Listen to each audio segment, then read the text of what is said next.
और आज इस भरी सर्दी में, और हमको तो ऐसा पता भी नहीं था कि आप इतने लोग आज भी आ जाएंगे। पर वास्तव में जो श्रोता होते हैं, जो साधक होते हैं, ठीक जिनकी लगन लगी होती है तो वो आ ही जाते हैं। तो आप सभी भाई बहन इस सर्दी में भी उपस्थित हुए। ऐसा कहते हैं, अलयावत सो को ससु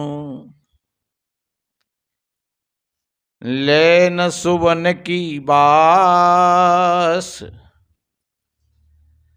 दादुर रस जाने नहीं सुरहित सुवन के पास। कितनी बढ़िया बात कही है। अली कहते हैं बमरा को, और जब कभी बमरा जहाँ कहीं फूल खिलता है तो भमराओं के लिए चावल नहीं भेजे जाते हैं, निमंत्रण नहीं दिया जाता है। कहा है जब निरंजन वन में कोई कली खिलती है, भमरों की भीड़ मचलती आती है। जब कहीं दीप शिखा मुस्काती है तो पतंगाओं की भीड़ मचलती आती है। जहां कहीं फूल खिलता है तो भमरा चले आते हैं सुगंधि के आधार से। जहां कहीं अंधेरे में कोई ज्योति जल रही हो, प्रकाश हो, तो वहां पर पतंगों की भीड़ चली आती है, मचलती भई, और हंसते हंसते उस पर टूट पड़ती है। ऐसे ही जो कोई संत महात्मा जहाँ होते हैं, कोई साधक होते हैं, तो वहाँ श्रोता लोग आ जाते हैं और भीड़ की भीड़ चली आती है। दादुर रस जाने नहीं रहत सुवन के पास। दादुर कहते हैं मेंढकी। मेंढकी उसी कमल की जड़ में पड़ी रही, गुलाब की जड़ में पड़ी रही, लेकिन उसे नहीं पता कि फूल कब खिला और कब अपना काम पूरा करके चला गया। ऐसी दुनिया के लोग नहीं समझ पाते हैं बुद्ध कब आए, कैसे थे, कौन थे, कबीर कब आए, कौन थे, कैसे थे। महापुरुष आते हैं और वो अपनी सुगंधी फैला करके चले जाते हैं, और बहुत लोग नहीं जान पाते हैं। बहुत क्या, मैं जानता हूं शायद बहुत थोड़े से लोगों को पता लग पाता है, बहुत थोड़े से लोग आ पाते हैं। आज भी जो हजारों वर्ष पहले कोई महापुरुष हुए थे, आज भी बहुत कम लोग समझ पाते हैं। अगर कोई ठीक समझ लेते हैं तो वो अपना जीवन सुख और शांति से जीते हैं। वो भले ही ऊपर से गरीब हैं, लेकिन अपने भीतर में अमीर हैं। भले ही चाहे छोटा सा घर है, छोटा सा मकान है, छोटी सी व्यवस्था है, लेकिन छोटे से मकान में भी, छोटी सी व्यवस्था में भी वो सुख और शांति की नींद लेते हैं। और जहां ये विवेक नहीं है, जानकारी नहीं है, तो सारे ढेर बड़े बड़े मकान हैं, बड़ी बड़ी कोठी और सारी व्यवस्थाओं के ढेर पड़े हुए हैं, लेकिन फिर भी अशांति की आग लग रही है। सदगुरु कबीर साहब जी ने कहा है, सब जग जरते देखियां अपनी अपनी आग, ऐसा कोई ना मिला जासों रहिए लाग। कबीर साहब जी ने इस बात का अनुभव किया। उदय और अंत से अनुभव किया।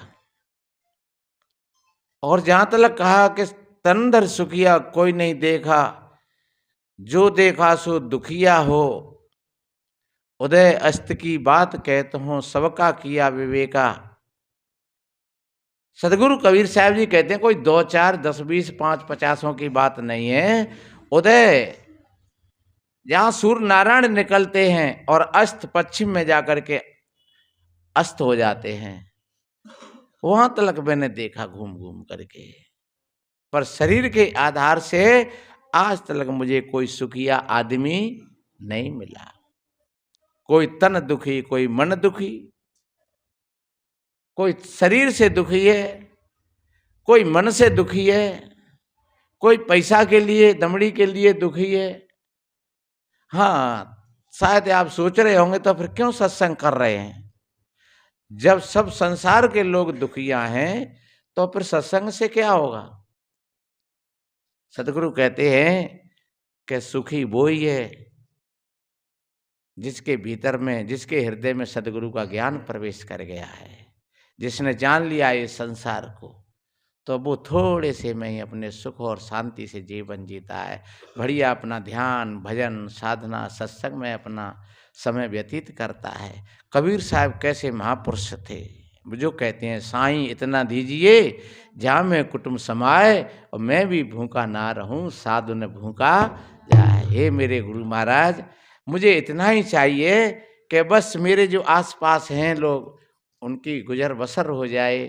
कोई अतिथि और साधु महात्मा आए तो उनका काम चल जाए, बस इतना ही काफी है। और इससे अगर ज्यादा करोगे तो फिर भटकना है। इसलिए सदगुरु कबीर एक ऐसे महापुरुष हुए थे। हालांकि बताते हैं कि काशी में उनका जन्म हुआ था, और काशी में उनके जन्म के बारे में नाना तरह के विद्वानों के विचार हैं। कोई कहते हैं कि वो किसी कुंवारी कन्या से पैदा हुए थे, कोई कहते हैं कि वो किसी विधवा ब्राह्मणी से पैदा हुए थे,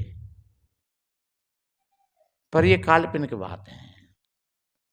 कौन देख रहा था कि ब्राह्मण विधवा ब्राह्मणी से पैदा है? कौन देख रहा था कि कुंवारी कन्या से पैदा है? ये विद्वानों ने अपने अपने विचार रखे हैं, और होता ही है वो तो ऐसा। अपने अपने विचारों के हिसाब से सब अपना अपना गणित लगाते हैं। कहीं कोई कहते हैं कि जिस समय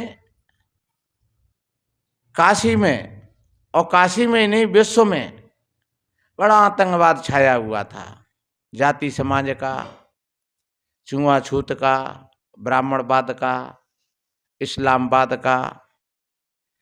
इस्लाम के हाथ में भय और लोभ था। भय का मतलब उसके हाथ में तलवार थी और एक हाथ में पैसा थे। या तो हमारे धर्म को स्वीकार करो, आप जितना पैसा लो और जो चाहिए सो लो, घर मकान शादी विवाह जो चाहिए वो सब मिलेगा आपको, लेकिन आओ हमारे साथ में। अगर राजी से नहीं आते हो तो फिर ये तलवार है, आपको मार दिया जाएगा, काट दिया जाएगा। तो बहुत लोग बेचारे घबरा रहे थे। कुछ ब्राह्मणवादी परंपरा से लोग घबरा रहे थे, छुआछूत तमाम ढकोसला। ऐसी स्थिति में सदगुरु कबीर साहब जी का जन्म हुआ था। तो ऐसे बताया है कि कमल के फूल पर एक सूर्य से किरण उतर करके आई, और कमल के फूल पर उसी ने एक बच्चे का रूप ले लिया। पर यह भी काल्पनिक बात है। हाँ, ये तो था उस समय, अंधकार तो था, अज्ञान तो था, जाति समाज की व्यवस्थाएं बिगड़ रही थीं। छुआछूत था समाज में, इस्लामाबाद अपनी चरम सीमा पर था, ये तो था। पर आकाश से कोई किरण उतर करके आई, ये कारण और कार्य की व्यवस्था से ये बात अलग है। सदगुरु कबीर साहब जी ने कहा है, एक जनी जना संसारा और कौन ज्ञान से भयो निन्यारा, भव बालक भगद्वारे आया और भग भोगी के पुरुष कहाया। एक है जनी, एक मां, और एक जना, एक पिता। ये माता पिता के माध्यम से ही हमारा और सबका आपका जन्म हुआ, पहले से भी हुआ, आज भी हो रहा है और आगे भी होता रहेगा। अब कोई ये कहते हैं कि महाराज तो माता पिता कहाँ से आए, तो वो भी किसी माता पिता से ही थे। तो फिर वो कहाँ से आए, वो भी किसी माता पिता से ही थे। तो फिर ये माता पिता की परंपरा कब से है कि जब से ये संसार है तभी से है। इसको अनादि कहा है। ये संसार अनादि है, मानंदी देव खोए। ये संसार पहले भी ऐसा ही था, आज भी ऐसा ही है और आगे भी ऐसा ही रहेगा। इसलिए कोई आंख से पैदा होना, कान से पैदा होना और दही दूध से पैदा होना, फलों से पैदा होना, जमीन से प्रकट होना, आकाश से उतर करके आना, ये विवेक सम्मत बात नहीं है सारी की सारी। तो फिर बताते हैं कि नीरू और नीमा जब दोनों जा रहे थे, अब प्रसंग बस बात आ गई है, तो नीरू और नीमा दोनों जा रहे थे। और ये भी बताते हैं कि नीरू नीमा के जो माँ बाप थे तो वो हिंदू थे, जोलाए कोली बुनकर। तो नीरू और नीमा दोनों जा रहे थे,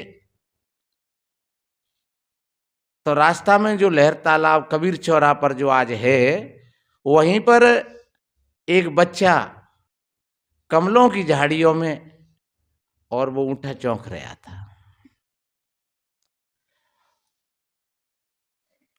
और जब नीरू गई हाथ पैर धोए तो देखा तो वहां बच्चा को देख करके और उनको बड़ा भ्रम सा हुआ। उन्होंने आवाज लगाई तो दोनों पति और पत्नी वहां देखा तो बच्चा बहुत एकदम बड़ा सुंदर और सुगर, उनके बच्चा भी नहीं था। तो उन्होंने सोचा कि चलो आज गुरु कृपा हो गई और बच्चा मिल गया हमें। कुछ ऐसा भी संशय था कि लोग क्या कहेंगे, अगर हम इस बच्चे को लेकर के जाएंगे तो लोग क्या कहेंगे। लेकिन जो ठीक सत्यवादी होते हैं, सत्य के रास्ता पर चलते हैं, वो इस बात से नहीं घबराते हैं। वो हमेशा अपने काम को करते हैं। लोग तो कहेंगे सो कहते रहेंगे, कोई चिंता की बात नहीं है। उन्होंने बच्चे को लेकर के और अपने घर पर आए और बढ़िया अच्छी तरीका से उनका पालन पोषण किया। और बताते हैं फिर जैसे ही जैसे, क्योंकि कोई प्रतिभा ऐसी होती है, एक ऐसा होता है व्यक्ति के जिसको रोज तुम ज्ञान सुनाओ फिर भी उसकी पल्ले कुछ नहीं पड़ता है, उसकी समझ में नहीं आता है। बहुत सत्संग में रहे, साधु महात्मा भी हो गए, लेकिन फिर भी जो मौलिक बातें थी वो समझ में ही नहीं आई। एक ऐसे होते हैं कि थोड़े से इशारे में ही वो बहुत कुछ समझ जाते हैं, और एक ऐसे होते हैं कि जो प्रतिभाशाली होते हैं, जो प्रतिभा लेकर के ही आते हैं, वो कभी स्वयं गुरु भी बन जाते हैं। जैसे महावीर जी, तो महावीर जी अपने स्वयं गुरु थे, उस बोध के कोई उनका गुरु नहीं था। हाँ, पहले बताते हैं तीर्थंकर हुए बहुत, लेकिन जो महावीर जी का जो मार्ग था वो स्वयं विवेक का ही मार्ग था। और कबीर साहब जी का भी जो मार्ग है वो स्वयं विवेक का ही मार्ग है। और बुद्ध ने बहुत गुरु किए थे, लेकिन उनको शांति नहीं मिली। और जो कोई भी थोड़े से प्रतिभाशाली लोग होते हैं, जिनकी बुद्धि में जागरूकता होती है, तो वो कहे और सुने पर ज्यादा विश्वास नहीं करते हैं। क्योंकि कबीर साहब ने स्वयं कहा है, जब लगन देखूं अपने नैना और तब लगन मानो गुरु के बैना। कितनी बड़ी बात कही है। और जहां तक कहा है कि तू कहता कागज की लेखी और मैं कहता आंखों की देखी, और तू कहता है सोता रहिए और मैं कहता हूं जागत रहिए, और तू तो जाता सोई रे मेरो तेरो मनवा कैसे एक होई रे। कितनी बढ़िया बात कही। मेरो तेरो मन कैसे एक हो सकता है। मैं जागने की बात करता हूं और तू सोने की बात करता है। मैं ज्ञान और विवेक की बात करता हूं, तुम अज्ञान और अंधविश्वास की बात करते हो। मैं अच्छे भोजन पाने की बात करता हूं, तुम मांस मछलियां बकते हो, बीड़ी सिगरेट तंबाकू नशा करते हो तमाम दुनिया भर के। तो मेरा तेरा मन कैसे एक हो सकता है। तो कबीर साहब जी की जो स्वयं प्रतिभा थी, ऐसा हमारे एक जो वंशधारा है और उसमें ऐसा माना है उन्होंने कि कबीर साहब जी के गुरु रामानंद जी थे। तो रामानंद जी एक ब्राह्मणवादी परंपरा के महात्मा थे। और वो समय तो ऐसा था कि उस समय वो शूद्र को देखना भी नहीं चाहते थे, पसंद भी नहीं करते थे। कोई शूद्र आता तो ऐसे पर्दा लगा लेते, ऐसा लिखा हुआ है। ये बीच बीच की पद्धति है, पहले नहीं था। वैदिक काल में ऐसा नहीं था, बुद्ध काल में ऐसा नहीं था, ये पौराणिक काल की ये व्यवस्था रही। तो जो वास्तव में जो मुख देखना नहीं चाहते तो वो उपदेश भी कैसे देते। पर ऐसा कहा है कि रामानंद जी जाकर के, और वो रामानंद जी गंगा जी में स्नान करने के लिए जाते, तो वो कबीर साहब जी जाकर के और वो 4 बजे सीढ़ियों पर लेट गए बच्चा के रूप में, छोटे बन करके। पर ये भी कल्पना की बात है, कोई 12 साल का लड़का और 4 साल को कैसे बन जाओ। हाँ, एक अतिशयोक्ति और अलंकार होता है। जैसे रामायण में ऐसा कहा है कि अति लघु रूप पवन सुत कीना। अति लघु यानी छोटा। छोटे का मतलब होता है, ये भाव यहाँ प्रदर्शित करता है कि हम छोटे बन जाएं, भैया सब छोटे बन जाओ। और छोटा कौन है? छोटा वो होता है जो उसके हृदय में विनम्रता आ जाती है, विनम्र भाव होता है, वो छोटा बन जाता है। और कोई व्यक्ति छोटा बन करके दुनिया में घूम आए, चाहे कहीं पर भी चला जाए, कोई उसको कहीं नहीं रोक पाएगा, उसकी चारों दिशा जगीरी में हो जाएंगी। एक नम्रता हो, विनम्रता हो, बड़मपन का अहंकार नहीं हो, बस छोटे का मतलब ये तो हो सकता है।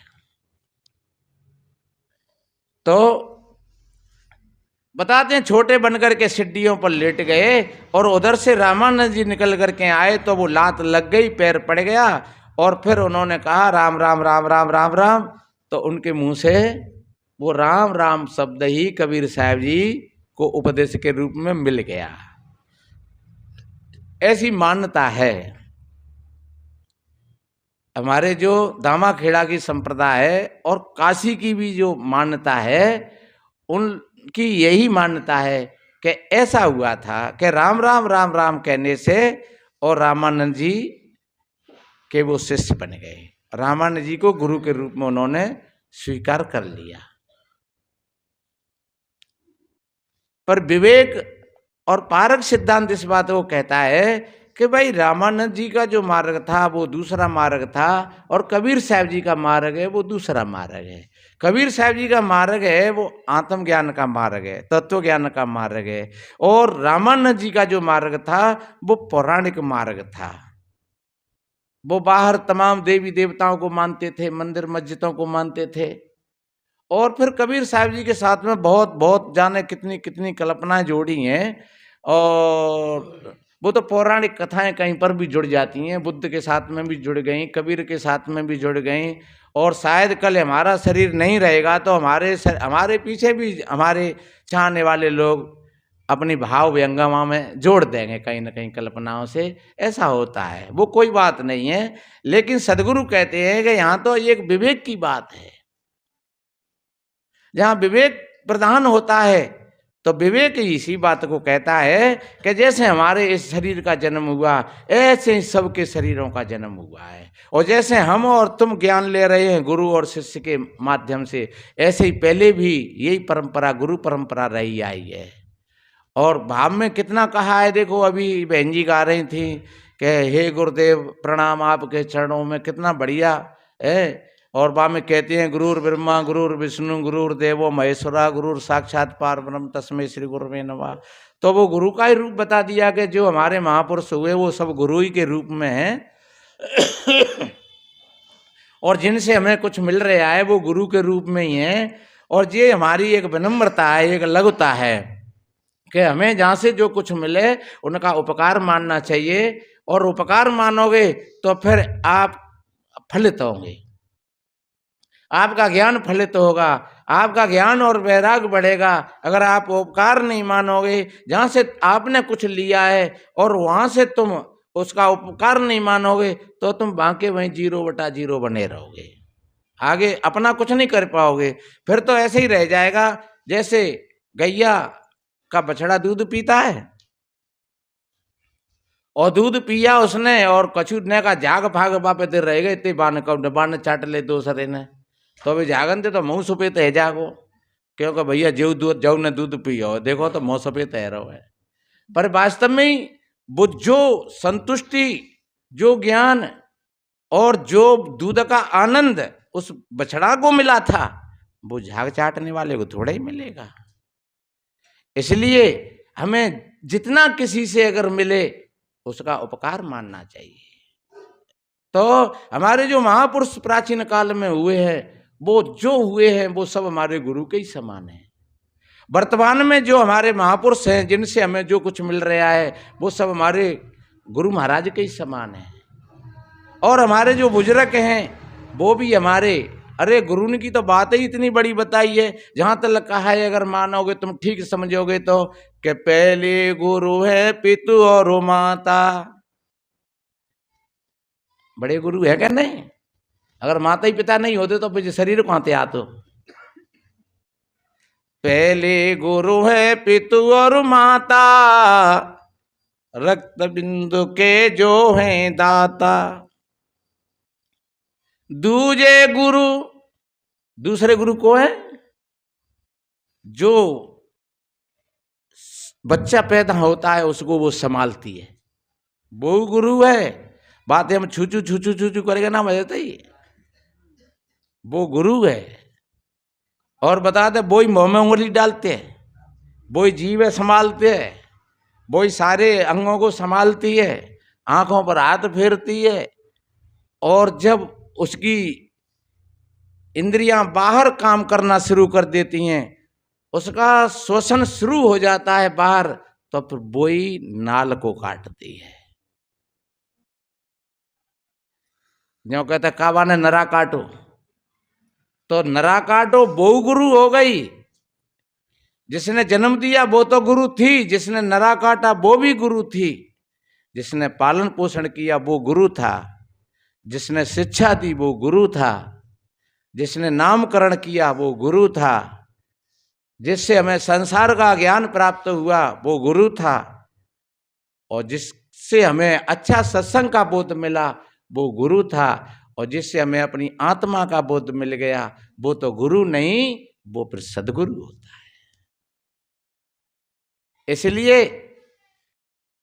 जिनके अंदर में जो विनम्रता आ जाती है तो वो अपने से बड़ों को सबको गुरु ही मानते हैं। जय हो प्रभु, आप तो गुरु समान हो, क्योंकि उनसे मिला है कुछ। तो मैंने निवेदन किया सदगुरु कबीर साहब जी का जो ज्ञान उस समय पर ऐसा था कि उन्होंने बड़े बड़े पंडितों को लेने में लगा दिया। कोई भी बता रहे कि वो कुरान पढ़ रहे, नमाज पढ़ रहे, तो आवाज आ रही, तो पूछा माँ से, ये कौन चिल्ला रहा है? बोले बेटा ये मुल्ला है, ये मौलवी हैं, ये नमाज पढ़ रहे हैं। तो वे कहते तो क्या खुदा बहरा हो गया है? क्या आवाज पढ़ के ये खुदा को बुला रहे हैं? तो क्या खुदा बहरा है? काजी तुम कौन कितेब बखानी, झंकत बकत रहो निस्वा सरमती कौन नहीं जानी। काजी तुम कौन कितेब बखानी। ए भाई काजियो तुम बताओ, ये कितेब आप पढ़ रहे हो चिल्ला चिल्ला करके, इसकी बखान किसने किया? और एक जगह कितना बढ़िया कहा, झगड़ो एक बड़ो राजा राम, जो निर्वारे सो निर्वाण। ब्रह्म बड़ा की जहां से आया, वेद बड़ा की जिन्हें उपजाया। ईमन बड़ा के जयमन माना, राम बड़ा के राम ही जाना। फिर कबीरा फिरे उदास, और तीरथ बड़ा के तीरथ का दास। ये बीजक पद में आया है ऐसा। झगड़ा एक बड़ा राजा राम, हे राजा राम बड़ा झगड़ा बड़ा हुआ है। पर जो निर्वार है, जो इस झगड़े का जो निर्णय करे, वो ही निर्माण स्थिति को प्राप्त हो सकता है, अन्यथा उलझा हुआ है। जो निर्वाह है, हमारे तुम्हारे सबके बीच में झगड़ा है, भीतर में झगड़ा मचा हुआ है बहुत बड़ा। पर जो उस झगड़े को ठीक तरीका से निर्णय कर लेता है, तय कर लेता है, और वो ही निर्माण पद को प्राप्त हो जाता है। जो निर्वाण है सो निर्वाण। अरे ब्रह्म बड़ा के जहां से आया, जैसे ब्रह्म की हम कल्पना करते हैं, तो ब्रह्म बड़ा है कि ब्रह्म को जानने वाला बड़ा है। राम बड़ा है कि राम को जानने वाला बड़ा है। वेद बड़ा है कि वेद को पढ़ने वाला बड़ा है। तीर्थ बड़े हैं कि तीर्थों को बनाने वाला बड़ा है। अब देखिए आज अयोध्या में कल भगवान राम की प्रतिष्ठा होगी और पूरे देश में खुशी की लहर चल रही है। हाँ कछु दुखी होंगे, ऐसी बात ना है, हाँ दुखी होंगे बहुत, हाँ कछु रोके सोच रहे होंगे, पर जे कहते ना कि ताकि लाठी ताकि भैंस। तो चलो ठीक है, ये चली आई है। किसी ने मंदिर को तोड़ा तो मस्जिद बनाई, कोई मौका आया तो उन्होंने मस्जिद को हटा करके मंदिर बना दिया। ये अपने देश और सामाजिक और संप्रदायों की परंपरा है अपनी अपनी। पर आज जो देश में पूरे में जो माहौल फैला हुआ है, वो पूरा का पूरा वो मंदिर की चर्चा है हर जगह पर। लेकिन कौन बना रहा है इसको? मूर्ति कौन ने बनाई होंगी? पैसा किसने दिया होगा? अब निर्माण कौन करेंगे? अब बाकी स्थापना कौन करेंगे? तो वही सब लोग आप ही उपास रह रहे हैं, आप ही पाठ पठन कर रहे हैं, आप ही वहां में प्राण डालेंगे। प्राण नहीं जाएंगे वहां में, लेकिन आपकी भावनाएं जाएंगी, और आपकी भावना जाएंगी तो आपकी भावनाएं उस बात को स्वीकार कर लेगी कि अब जे हमारे भगवान, अब जिनमें प्राण प्रतिष्ठा हो गई, अब जे सचमुच में हो गए। अब तक ये पत्थर के थे, लेकिन अब जे सांच मा चुके हो गए। ऐसा किसने किया? आप ही लोगों ने तो किया। आप ही लोग घंटा चढ़ा रहे हैं, आप ही लोग और भंडारा करेंगे, आप ही लोग प्राण डाल रहे हैं, आप ही लोग पूजा करेंगे, आप ही लोग चोरी करेंगे। चोरी कर लेते नहीं ना, सुन ना देख रहे। आज फलाने मंदिर पे थे 10 घंटा खुले गए, आज फलाने मंदिर पे थे भाई ले गए ठाकुर जी महाराज के मुकुट चोर ले गए, आज फलानी माता के भाई ले गए पोशाक ले गए। पेपरों में रोज पढ़ते हैं। तो जो कुछ किया वो सब तुमने किया। मंदिर बनाया तुमने बनाया, मूर्तियां बनाई तुमने बनाई, प्राण प्रतिष्ठा कराई वो तुम कराओगे, पूजा करोगे वो तुम करोगे। अगर तुम नहीं हो तो फिर ये सब कुछ नहीं है। इसलिए सदगुरु कबीर साहब जी ने कहा है, तीरथ बड़ा के तीरथ का दास। ये तीरथ बड़ा नहीं है, तीर्थ में सेवा करने वाला बड़ा है, जिसने उसको तीर्थ बनाया। तो सदगुरु कबीर साहब जी ने उस समय इन सारी चीजों पर प्रकाश डाला। पंडित देखो हृदय विचारी, को पुरुषा को नारी, माटी का घट साज बनाया, नांदे बिंद समाना, और घट बिन से क्या नाम धरोगे, अहमक खोज बुलाना। एक है तुचा हाड़मल मूत्रा, एक रुद्र ये गूधा, और एक बुंद से सृष्टि रची है, को ब्राह्मण को शूद्रा। रजोगुण ब्रह्मा तमोगुण शंकर, सतोगुणी अरि होई, कहें कबीर राम रम रहिए, हिंदू तुर्क ने कोई। कितनी बढ़िया बात कही, अपने राम में रम जाइए। रजोगुण ही ब्रह्मा है, सतोगुण ही विष्णु है, और तमोगुण ही शिव जी है, शंकर है। ये तीनों गुणों के प्रभाव से हमारा शरीर चल रहा है, संसार चल रहा है, उत्पत्ति स्थिति और विनाश। जब शरीर की उत्पत्ति हुई वो रजोगुण से हुई, शरीर का पालन पोषण हुआ वो सतोगुण से हुआ, और शरीर जब विनाश की ओर गया तो फिर वो तमोगुण से हुआ। तो तीनों गुणों की ये बरकरार प्रक्रिया चल रही है। इसलिए सदगुरु कबीर साहब जी ने उस समय पर ऐसा प्रकाश डाला कि जाति समाज की जो व्यवस्था थी, उन्होंने कहा भैया कोई छोटा नहीं है, कोई बड़ा नहीं है, हम सभी भाई भाई हैं, और सब जैसे हमारा जन्म हुआ है वैसे ही आप सबका जन्म हुआ है। कितना हृदय में प्यार था उनका।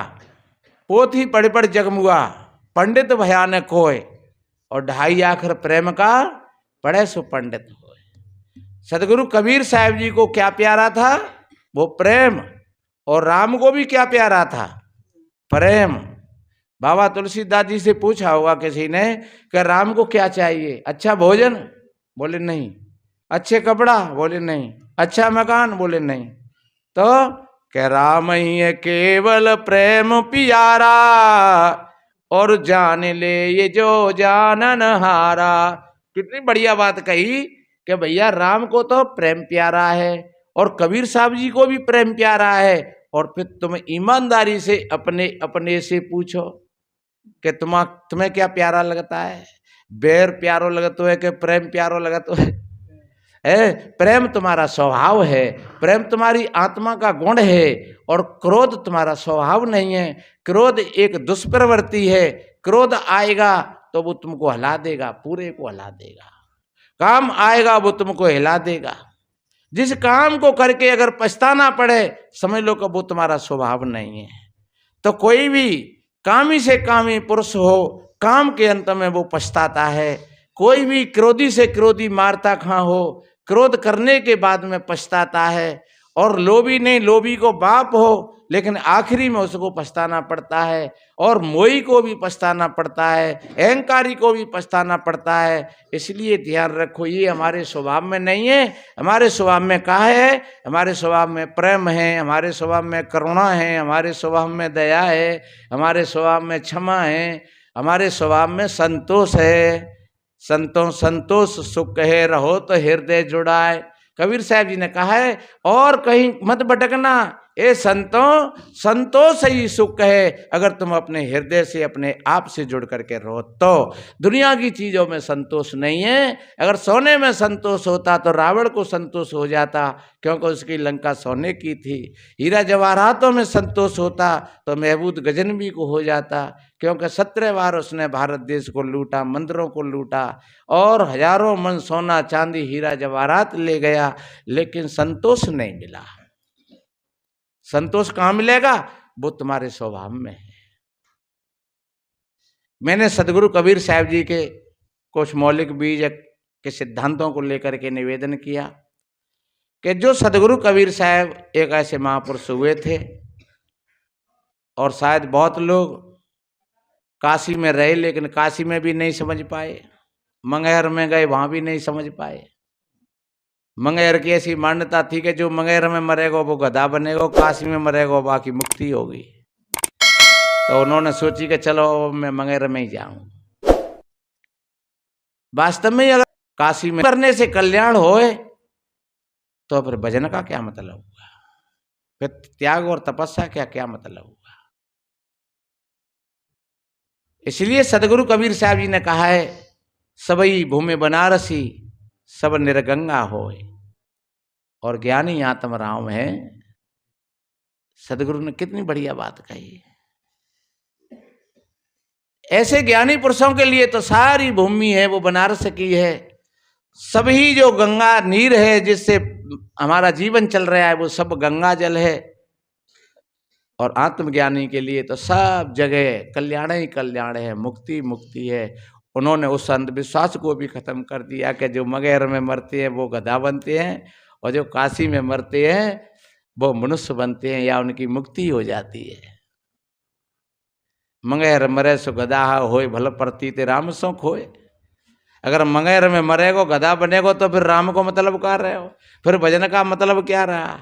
इसलिए सदगुरु कबीर साहब जी ने कहा, मुझको भरोसा है अपने राम पर, मुझको भरोसा है अपने आप पर, कि मैं अब जहाँ पर शरीर छोड़ूंगा और वहीं पर मेरा कल्याण है। आज भी कल्याण है और कल भी कल्याण है। बस ज्ञानी पुरुष तो हमेशा कल्याण स्वरूप ही होते हैं, और उनकी धारा बहती रहती है। जहाँ जहाँ अंधकार होता है वहाँ वहाँ वो प्रकाश करते हैं। जहाँ जहाँ समाज सोया हुआ होता है समाज को जगाते हैं। ये महापुरुषों का काम रहा है, पहले भी था, आज भी है, और आगे भी ऐसा चलता रहेगा। तो आप सभी भाई बहनों ने बड़ी शांत प्रियता का परिचय देते हुए हमारी टूटी फूटी बातों को श्रवण किया। आज कुछ हमारे यहाँ जो पैसे वैसे दिए हैं भंडारे के लिए, तो 500 रुपया एक देवी दीन राजवंशी जिला सीतापुर यूपी से उन्होंने भिजवाए। उन्होंने हमारे वीडियो सुने होंगे और डाले हैं, कई दफ़े डाले हैं।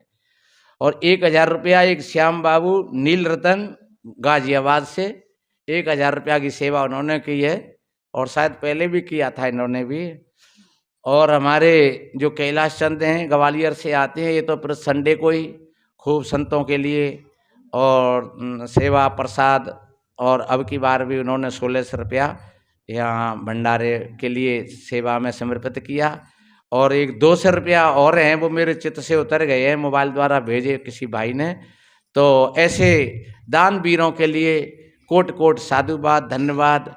और जो वास्तव में ही जो देने की कला जिन पर आ जाती है तो वो देने वाले वो दानी बन जाते हैं। और हमेशा देने का भाव बना करके रखें, हमेशा दूसरों की सहायता करने का भाव बना करके रखें। यही हमारे जीवन की सहजता है। लूटने के लिए नहीं, दूसरों का खाने के लिए नहीं, खिलाने के लिए तत्पर रहो, देने के लिए तत्पर रहो। अच्छी वाणी से अच्छे विचार दो दूसरे लोगों को, अच्छी भावनाओं से अच्छी भावना पहुंचाओ दूसरे लोगों तक।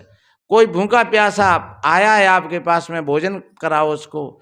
कोई बढ़िया, कोई ऐसी स्थिति में है, कोई रोगी दुखी है तो उसकी सेवा करो। यही संतों का भाव है। धीरे धीरे आपके जीवन में सहजता आएगी, आपका जीवन अच्छा बनेगा, सुंदर बनेगा।